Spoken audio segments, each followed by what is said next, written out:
Doktor, a e përmendi ndonjë rast sfidues apo ndonjë rast që të ka mbet në kokën tënde? A ndani ndonjë histori me ne? Zakonisht raste sfiduese ka pothuajse çdo javë ose në baza mujore. Gjithmonë kur ballafaqohesh me një rast sfidues, pas disa ditëve vjen një rast sfidues tjetër të cilën mund të harrosh. Zakonisht një rast sfidues të cilat nuk du të hinë shumë në detaje për pacientin për shkak të konfidencialitetit. Ka qenë një pacient i cili është keq diagnostifikuar për më shumë se 10 vite për një problem të cilin e ka pas më herët. Dhe në momentin që është diagnostifikuar me diagnozën e saktë, ka qenë një lirim shumë i madh për pacientin, normalisht edhe për ne, për të cilin është bën ndërhyrje dhe tash pacienti është mirë.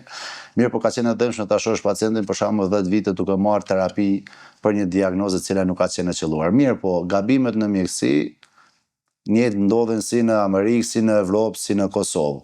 Gabimet mjekësore, neglizhenca është diçka tjetër, e cila është një problematikë që na duhet me u marrë si popull dhe si komunitet mjekësor. Mirë, po gabimet mjekësore janë shumë shpeshta, janë një ndër 3 arsyet kryesore për shembull nëse marrim në Amerikë që ndodhin, kështu që nuk është diçka që duhet të ketë frikë për mjekësisë dhe për ndërhyrjeve kirurgjikale, për arsye se çdo ndërhyrje kirurgjikale është për me ndihmu pacientin.